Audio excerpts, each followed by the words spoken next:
최근 한국 방산 시장의 가장 큰 화두는 단연 국산 전투기 엔진 개발입니다. 이는 단순한 기술 향상을 넘어 한국 방위 산업의 자립과 향후 전투기 세대 교체를 위한 중요한 프로젝트라 할 수 있는데요. 한화에어로스페이스는 3단 팬과 6단 압축기, 1단 고압 터빈 및 1단 저압 터빈으로 구성된 15,000파운드급 엔진을 소개했습니다. 이번 엔진 개발은 향후 6세대 전투기로의 발전을 고려한 것으로 현재 사용하고 있는 F414 엔진을 대체하고 미래에 필요한 고출력 전력 공급을 가능케 할 것입니다. 전투기 엔진 개발 사업은 단순한 기술 개발을 넘어 경제적 파급 효과 또한 막대합니다. 보라매 전투기의 경우 쌍발 엔진으로 구성되어 엔진 개발 및 유지 비용이 대당 120억 원 이상에 달할 것으로 예상하며 자체 개발 성공 시 수입 대체 효과만 아니라 수출 경쟁력에서도 큰 강점이 될 전망입니다. 대만이 최근 차세대 전투기 개발과 엔진 자립을 포기한 사례를 보면 전투기 엔진 자립이 얼마나 어려운 도전인지 알 수 있는데요.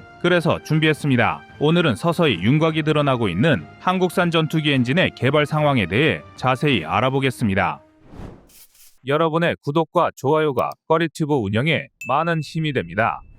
F-15K 레전드 파일럿으로 잘 알려진 이상혁 조종사가 1호기를 몰고 초고난도의 고개 비행을 펼치며 KF-21의 우수한 기동성을 펼치자 박수갈채가 쏟아졌고 하늘을 가로지르며 배를 뒤집고 수직 상승과 하강을 자유자재로 구사하는 KF-21의 모습에 관람객은 환호성을 내질렀습니다. 사천 에어쇼에서 펼쳐진 KF-21 보라매 시범 비행은 우리 국민만 아니라 내외 신기자, 해외 도입국의 시선을 사로잡았습니다. KF-21은 현재 순조로운 양산 과정 중이며 오는 2026년부터 20대를 순차적으로 인도할 예정인데요. 2015년 프로젝트 독자 개발 선언 이후 9년 만에 이루어진 성과로 대한민국 방위산업 역사의 새로운 장을 열었다고 평가받고 있습니다. KF-21 양산이 확정된 이후 한국항공우주산업은 가상현실, 증강현실, 혼합현실 기술을 적극 도입하여 스마트 정비 및 교육 시스템을 개발하고 있습니다. 이번 에어쇼에서는 KF-21의 전자식 기술 교범과 메타버스 기반 원격 지원 체험 공간을 마련하여 KF-21의 후속 지원 능력을 과시했습니다. IETM 시스템은 전통적인 교범과 달리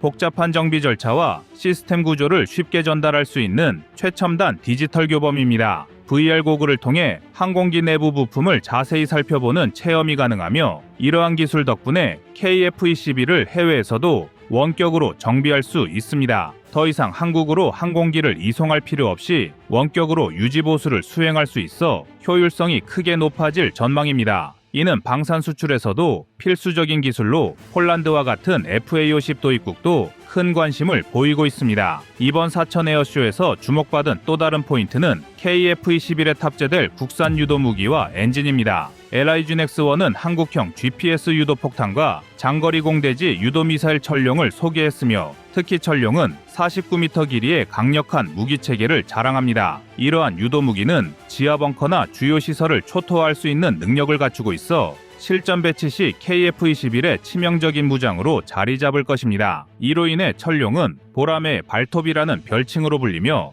2028년까지 개발이 완료될 예정입니다. 이번 보라매 개발 과정에서 외신의 가장 큰 주목을 받는 분야는 바로 엔진인데요. 대한민국이 독자 전투기 엔진 개발에 나서겠다고 선포한 지 불과 1년도 채 지나지 않아 성과가 나타나고 있습니다. 한화에어로스페이스는 24,000파운드급의 초고 성능 엔진을 개발하여 KF-21 블록3뿐만 아니라 차세대 전투기에 공급할 계획인데요. 전투기 관련 기술이 폐쇄적으로 관리되는 점과 대만의 전투기 엔진 개발 포기 사례를 보면 우리가 얼마나 어려운 길을 가고 있는 것인지 알 수 있습니다. 이러한 리스크와 개발 비용에도 우리가 엔진 자립을 포기할 수 없었던 데엔 몇 가지 경제적 군사적인 전략이 숨어 있었는데요. 우리가 전투기 엔진 개발에 성공한다면 성능 측면에서의 향상은 물론 다양한 경제적 이익이 뒤따르기 때문입니다. 새로운 엔진의 출력은 현재보다 증가하여 최대 18,000에서 2만 파운드급으로 예상되는데요. 이 경우 전투기의 속도, 기동성, 항속거리, 무기 탑재 능력 등이 모두 늘어나게 됩니다.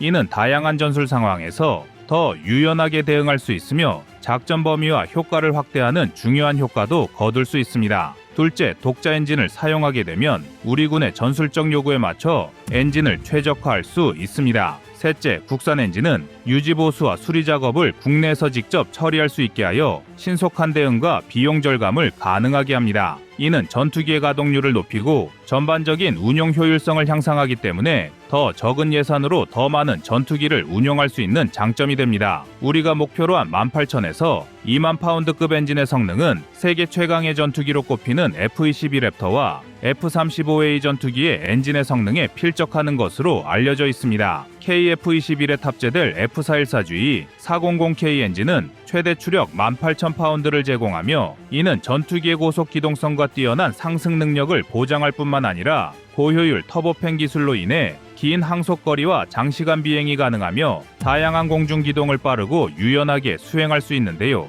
그리고 오랫동안 사용했던 엔진인 만큼 고온, 고압 환경에서도 높은 내구성을 자랑하여 신뢰할 수 있는 엔진으로 알려져 있습니다.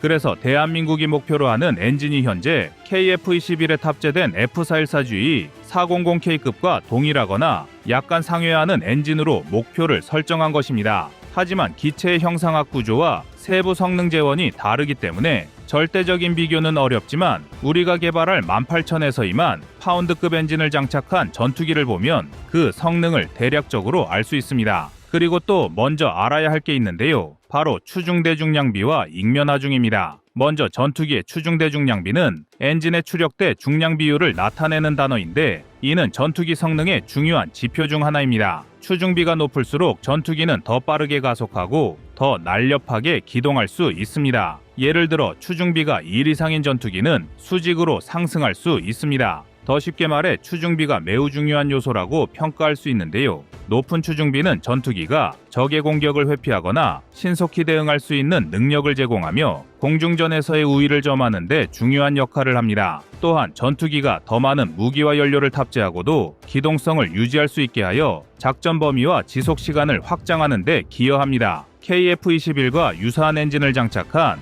FA-18EF 슈퍼 호넷은 GE F-414 GE400 엔진을 탑재하고 있으며 이 엔진은 최대 22,000파운드의 추력을 제공합니다. 이 전투기의 공허 중량은 약 32,081파운드이며 최대 이륙 중량은 66,000파운드입니다. 공허 중량 상태에서의 추중비는 약 1.37로 계산되는데요. 슈퍼 호넷은 높은 추력과 뛰어난 기동성을 제공하며 다양한 무기 시스템을 탑재할 수 있는 다목적 전투기입니다. 슈퍼 호넷의 엔진은 고온, 고압 환경에서의 높은 내구성을 자랑하며 긴 항속거리와 장시간 비행이 가능합니다. 이와 더불어 세계 최강의 멀티롤 전투기로 불리는 F-35A 라이트닝2는 프레센 휘트니 F-135 엔진을 탑재하고 있으며 이 엔진은 최대 43,000파운드의 추력을 제공합니다. F-35A는 5세대 스텔스 전투기로 단일 엔진으로 매우 높은 추력을 제공하며 전투기의 고속 기동성과 뛰어난 상승 능력을 보장합니다. 그리고 전투기 엔진 개발의 성공은 이런 눈앞의 가시적이고 단기적인 효과 외에도 국제방산 시장의 경쟁력도 크게 끌어올릴 것입니다. 이는 KF-21의 수출이 더 자유로워지며 수출 협상이 쉬워진다는 것을 의미하게 되는데요. 수출 제한이 사라지면 한국은 KF-21을 보다 다양한 국가에 수출할 수 있습니다. 또한 엔진 자체의 생산만 아니라 부품 공급망의 국산화로 인해 생산과 유지 보수 비용도 절감되는데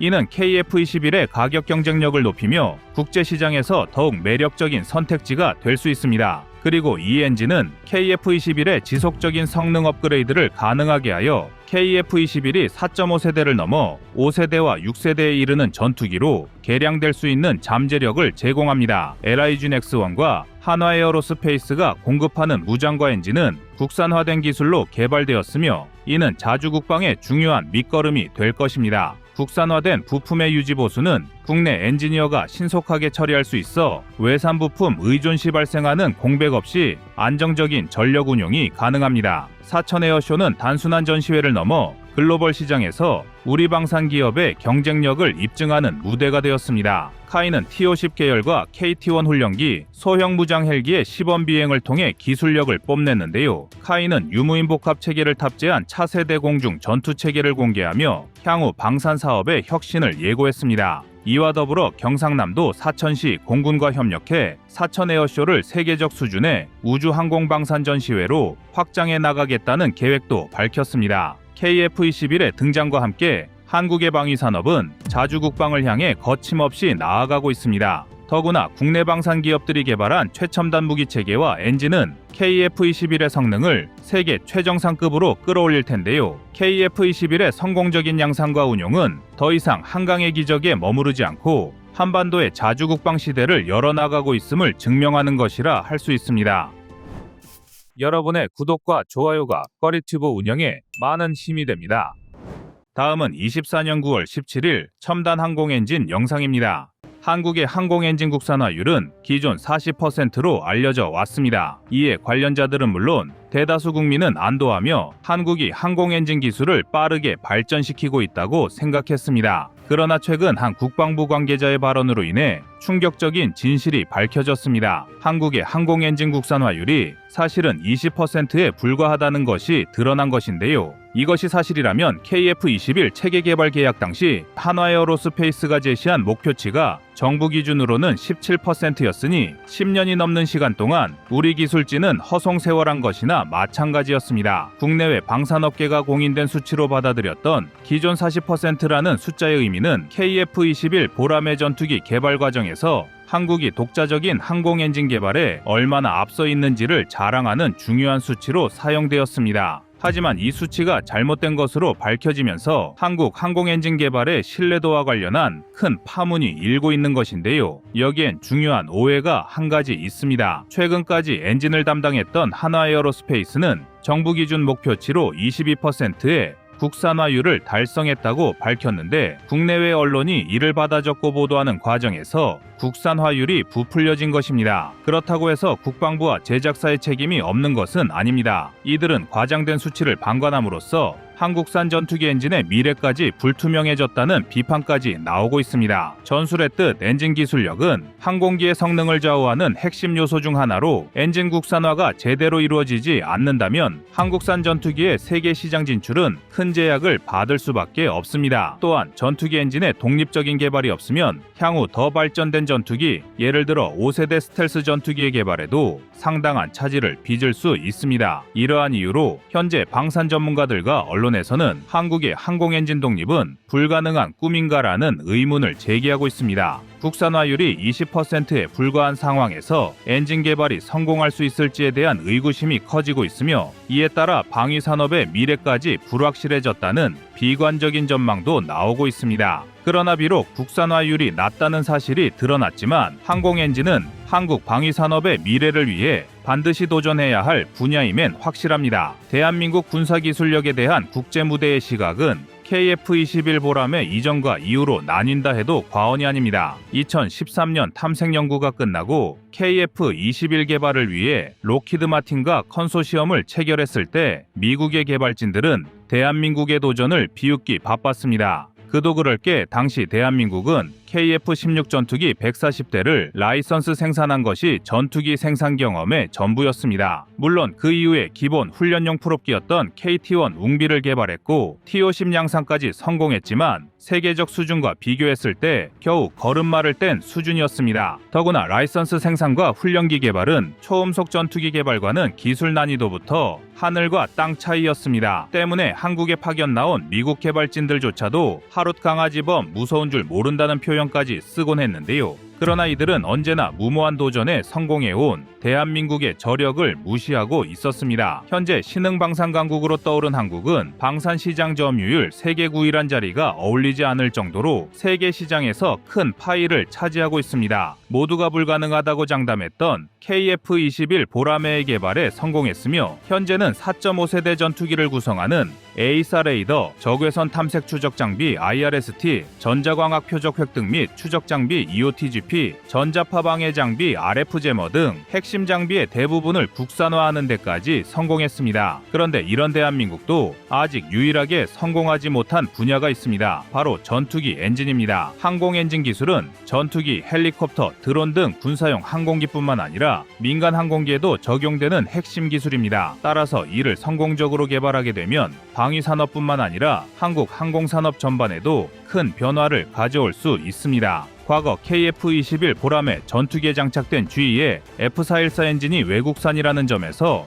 독자적인 엔진 개발의 필요성은 꾸준히 제기되어 왔는데요. 이에 따라 한국 정부와 기업들은 첨단 항공 엔진 개발 세미나까지 개최하며 본격적인 항공 엔진 개발에 박차를 가하고 있었습니다. 이 세미나에서는 한국이 현재 선진국 대비 약 70% 수준의 항공 엔진 기술을 보유하고 있다는 평가를 받는데요. 물론 이 수치 역시 지극히 낙관적인 전망을 포함한 수치로 세계적인 경쟁력을 가지기에는 부족할 수 있지만 향후 2039년까지 세계적인 수준의 엔진 기술을 확보할 계획이 구체적으로 제시되었습니다. 제시안에 따르면 현재 KF-21에 들어가는 F414 엔진보다 10에서 15% 정도 출력이 증가한 새로운 엔진을 개발하고 있다는 것인데요. 이는 한국 항공 엔진 기술의 큰 도약을 의미합니다. 항공 엔진은 단순한 기계가 아닙니다. 이는 수십만 개의 부품이 완벽하게 조화를 이루어야 하는 첨단 기술의 집약체로 이를 개발하는 것은 군사력뿐만 아니라 국가 기술력 전체를 증명하는 중요한 도전 과제입니다. 따라서 한국이 이 기술을 성공적으로 개발할 수 있다면 방위 산업의 미래는 물론 국가의 기술적 자립도 크게 증진될 것입니다. 더구나 한국이 항공 엔진 개발을 완료할 경우 약 1,700대 이상의 엔진 수요가 발생할 것으로 예상됩니다. 이는 단순히 전투기 엔진뿐만 아니라 다양한 군사용 및 민간용 항공기에도 적용될 수 있는 범용 엔진을 개발할 수 있다는 의미입니다. 경제적 이익은 약 27조 원 수준으로 예상되며 이로 인해 방위 산업뿐만 아니라 항공산업 전반에 걸쳐 큰 경제적 성과를 거둘 수 있을 것입니다. 물론 한국이 항공 엔진 개발 분야에서 후발주자임은 분명합니다. 하지만 이를 과도하게 깎아내릴 필요는 없습니다. 전 세계적으로도 항공 엔진 개발은 매우 어려운 과제이며 이미 많은 선진국도 크고 작은 실패를 겪어왔습니다. 예를 들어 일본의 경우 항공 엔진 개발을 위해 막대한 자금을 투입했음에도 불구하고 독자적인 전투기 엔진을 개발하는 데 성공하지 못했습니다. 일본은 기술적 도약을 이루지 못하고 결국 미국의 엔진 기술에 의존하게 되었으며 현재까지도 독립적인 엔진 개발에는 어려움을 겪고 있습니다. 물론 튀르키예, 중국, 러시아 등은 자체 기술로 15,000파운드급 이상의 엔진을 개발했다고 주장하지만 전문가들과 실제 성적은 신뢰도가 상당히 떨어집니다. 우선 튀르키예는 롤스로이스와 공동으로 TFX 전투기의 엔진을 개발하고 있지만 협상이 지연되면서 개발 완료 기간이 다가오고 있음에도 여전히 엔진을 탑재하지 못하고 롤스로이스에 끌려다니고 있습니다. 또 중국은 말할 것도 없는데요. 중국은 제니10에 자체 개발한 WS 시리즈 엔진을 탑재하려고 했지만 연이은 출력 부족 문제를 겪으면서 러시아의 전투기 엔진을 뒤로 빼돌려 탑재해왔습니다. 더구나 이런 엔진도 걸핏하면 결함을 일으키면서 수출한 아음속 훈련기가 연달아 추락하는 황당한 사건이 벌어지고 있습니다. 반면 프랑스는 라팔 전투기 엔진 개발에서 여러 차례 기술적인 난관에 봉착했지만 이를 극복하며 유럽 내에서 독자적인 항공 엔진을 성공적으로 개발한 사례가 있습니다. 현대공중전에서 제공권을 확보하기 위해 초음속 전투기가 필요로 하는 엔진의 최소 출력은 15,000파운드급 이상입니다. 문제는 현재 전 세계에서 15,000파운드급 터보팬 엔진을 제작할 수 있는 게 미국의 제너럴 일렉트릭, 프레셋 위트니, 그리고 영국의 롤스로이스 3개 기업뿐입니다. 그만큼 항공 엔진 개발은 단기간에 이루어질 수 없는 장기 프로젝트이며 기술적 난관과 실패는 필연적으로 따라옵니다. 하지만 중요한 것은 실패를 극복하는 의지와 기술적 도전 정신입니다. 한국은 이미 방산 분야에서 여러 차례 기술적 난관을 극복해왔으며 이번 항공 엔진 개발도 그 연장선상에서 긍정적인 결과를 낼 수 있을 것입니다. 한편 한화에어로스페이스는 6세대 전투기용 엔진 개발과 같은 첨단 항공 엔진 개발에 지속해서 투자하고 있으며 2028년까지 국내외 연구개발 전문 인력을 800명으로 확대할 계획입니다. 이는 향후 한국이 고사양의 항공 기술을 확보하고 주변 국가의 기술 경쟁에서 우위를 점하기 위한 전략적 조치로 보입니다. 만약 한국이 항공 엔진 개발을 성공적으로 마치면 전 세계에서 독자적인 항공 엔진을 보유한 6번째 국가로 기록될 것입니다. 이는 한국 방위산업의 위상을 더욱 높이는 중요한 계기이며 더 나아가 5세대 스텔스 전투기를 비롯한 차세대 항공기 개발에도 독자적인 엔진을 사용할 수 있는 능력을 갖추게 되어 한국의 군사적 자립도와 전력 증강에 커다란 이바지를 할 것입니다. 여러분의 구독과 좋아요가 꺼리튜브 운영에 많은 힘이 됩니다.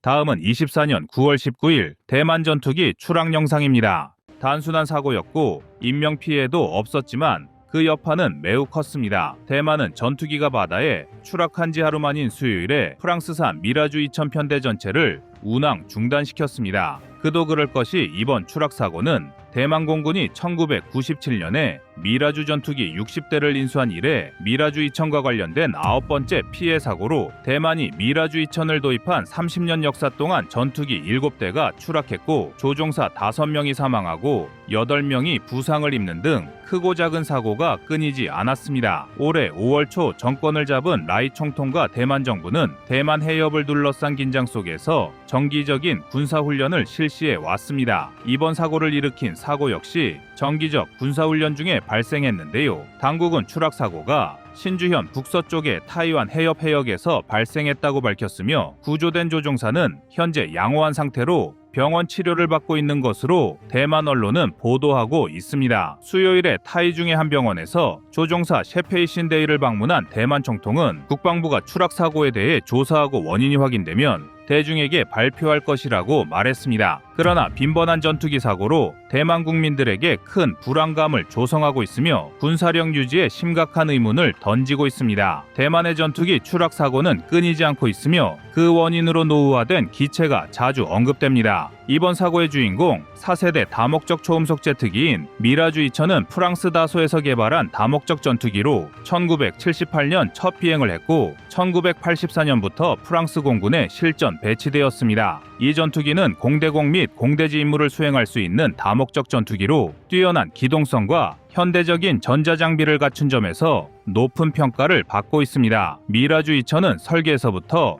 유지보수의 용이성을 고려하여 제작되었으며 델타형 날개를 통한 구조적 단순함으로 유지보수에 상대적으로 적은 비용이 들어가 특히 개발도상국에 큰 인기를 끌었습니다. 더구나 미라주는 다수의 현대화 개량 프로그램을 통해 성능을 크게 개선했습니다. 그러나 미라주 2000은 1980년대에 개발된 기체로 설계 수명이 오래되었습니다. 물론 전술한 대로 현대화 개량을 통해 성능을 유지하고 있지만 다른 4세대 또는 4.5세대 전투기들과 비교하면 최신 기술을 완전히 적용하기 어려운 한계가 있고 시간이 지남에 따라 유지보수와 성능 유지 비용은 계속 증가하고 있습니다. 흔히 미라주 2000을 F-16 계열과 자주 비교하곤 하는데요. 두 전투기 모두 4세대 전투기란 점 외에 각국에서 주력기로 오랜 기간 운용되었다는 공통점이 있습니다. 두 전투기 모두 최신 전투기들과 비교했을 때 무장적 재량, 스텔스 성능 등에서 한계가 있지만 여러 국가에서 주력기로 사용되는 만큼 신뢰성과 운용 효율성 면에서는 높은 평가를 받고 왔는데요. 이 말은 즉 왜 유독 대만에서만 미라주의 추락 사건이 자주 발생하는 원인을 두고 단순한 기체의 노후화로 보기는 어렵다는 뜻입니다. 여기엔 훨씬 더 폭넓고 심각한 문제가 존재합니다. 항공기 관리의 허점, 조종사 능력 부족, 그리고 훈련의 미흡함이 더욱 큰 원인으로 지목되고 있는데요. 전투기라는 최첨단 장비는 철저한 관리와 정밀한 유지보수가 필수적입니다. 하지만 대만은 적절한 유지보수 없이 기체를 오랫동안 운영하는 상황입니다. 이로 인해 노후된 기체가 전투력에서 제 역할을 다하지 못하며 반복적인 사고로 이어지고 있습니다. 조종사들의 실력 또한 문제입니다. 군용 항공기를 운용하는 데 있어서 조종사의 숙련도는 전투기 성능 못지않게 중요합니다. 하지만 대만 공군 조종사들은 충분한 비행 시간을 확보하지 못하고 고급 훈련을 받을 기회도 제한적입니다. 대만이 중국의 위협 속에서 자국의 방어력을 유지하려 하지만 이런 상황은 전반적인 군사력의 약화를 가속화시키고 있습니다. 이런 시점에서 대만 언론과 외신들은 이웃 국가인 대한민국의 전투기 관리 플랫폼과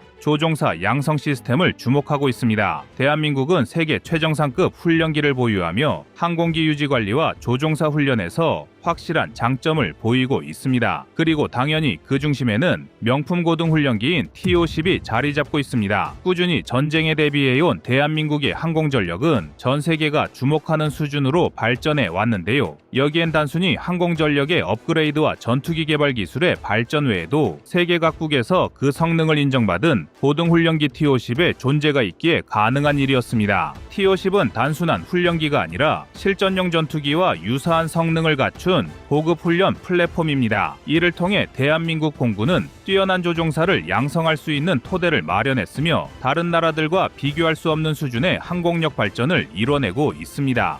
TO-10의 장점은 무엇보다도 실전과 유사한 훈련을 가능하게 한다는 점입니다. T-50은 속도, 기동성, 조작 능력 등 모든 면에서 실전용 전투기와 유사하여 조종사들이 훈련 과정에서 실전 경험을 쌓을 수 있습니다. 이는 대만과 같은 국가들이 직면한 훈련 부족 문제를 해결할 수 있는 매우 중요한 장점입니다. 게다가 T-50은 디지털 항공기 조종석 시스템을 갖추고 있어 최신 전투기 조종 훈련에도 완벽하게 대응할 수 있습니다. T-50은 대한민국의 뛰어난 항공기 개발 능력을 상징합니다. 이 훈련기는 이미 여러 나라에 수출되었고 그 성능이 전 세계적으로 인정받고 있습니다. 필리핀, 인도네시아, 이라크 등 여러 국가에서 T-50을 도입하면서 그 성능을 높이 평가했고 대한민국의 방산 기술이 세계적으로 인정받는 계기가 되었습니다. 대한민국은 항공기 유지 관리에서도 높은 평가를 받고 있습니다. 정밀한 정비 시스템과 체계적인 관리로 인해 항공기 사고율을 최소화하고 있습니다. 만약 대만이 한국에서 이런 시스템을 도입했다면 또는 최소한 벤치마킹이라도 했었다면 이런 식의 사고는 줄일 수 있다는 비판이 제기되고 있습니다. 한국은 항공기 수명 주기를 정확히 파악하여 정비 시기와 필요 사항을 체계적으로 관리하고 있습니다. 이로 인해 전투기뿐만 아니라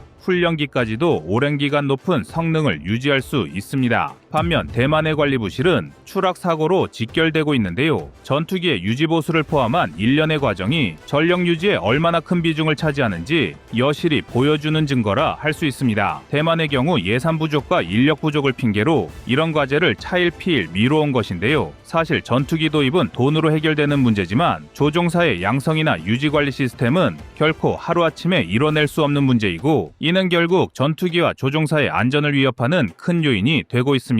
물론 미국이라는 든든한 뒷배를 가진 대만이라 해도 돈만 내면 언제나 손쉽게 최신 전투기를 획득할 수 있는 것은 아닙니다. 예산 문제 이외에도 미국과 서방 강국은 산업 스파이가 득실한 대만이 최신 전투기를 획득하는 것을 꺼리기 때문입니다. 실제로 대만 내부에 친중 인사나 중국 스파이가 너무 많아 중국 쪽으로 유출된 기술의 피해 규모 역시 나날이 커지고 있는데요. 불과 한 달 전 간첩 혐의를 받던 대만군 장교 8명에게 실형이 내려지기도 했습니다. 더구나 대만은 자국의 경제 규모와 자국이 처한 위기 상황을 고려했을 때 턱없이 적은 금액을 국방 예산에 사용하고 있습니다. 육해공 모든 분야에서의 벌크업을 끝낸 중국에게 남은 것은 개전 시점뿐인데 대만의 행보는 정반대로 가고 있는 것인데요. 지난 8월 23일 대만 예산회계통계국은 자국의 2천억 달러, 한화 약 26조 원 규모의 2025년 국방 예산을 발표했습니다. 이에 대만 언론은 작년에 비해 무려 8% 증가한 수치라며 새로운 무기 도입과 미국과의 협력 안보를 홍보하고 있지만 대부분 군사 전문가는 중국의 도발을 막기엔 터무니없이 적은 금액이란 지적이 나오고 있습니다. 대만이 중국의 침략 야욕을 떨쳐내기 위해선 최소 한국 수준의 국방력과 방위 인프라가 필요한데 이 정도의 투자와 예산으로 실제 성과를 얻기엔 단기적으로도 그렇고 장기적으로도 문제가 많다는 것입니다. 중국과 비교해서 객관적인 전력 열세의 대만에서 벌어지는 잦은 전투기 추락 사고는 공군력의 격차를 더욱 벌어지게 만들고 있습니다. 따라서 대만이 실질적으로 공군력을 강화하기 위해서는 더 많은 노력이 필요하며 특히 대한민국 T-50과 같은 자국산 고등훈련기와 체계적인 훈련 시스템을 바탕으로 조종사들의 역량을 꾸준히 높여갈 필요가 있습니다. 이런 시스템이 한국이 세계에서도 손꼽히는 공군력을 유지하는 이유 중 하나인데 대만은 이 점을 너무 간과하고 그저 돈이면 해결될 것이라는 안이한 생각을 한 것입니다. 이제 중국의 군사적 압박이 더욱 심화할 것이며 대만은 공군력의 질적 향상을 위한 실질적인 대책을 마련해야 할 텐데요. 지금이라도 중국과의 군사적 균형을 유지하고 동북아시아에서의 안보적 역할을 강화하길 원한다면 하루빨리 대한민국을 보고 배워야 한다는 의견이 힘을 얻고 있습니다. 그리고 대만이 한국형 모델을 참고하길 원한다면 그 첫 단추는 고등훈련기의 도입이 될 것입니다. 이상 꺼리튜브였습니다.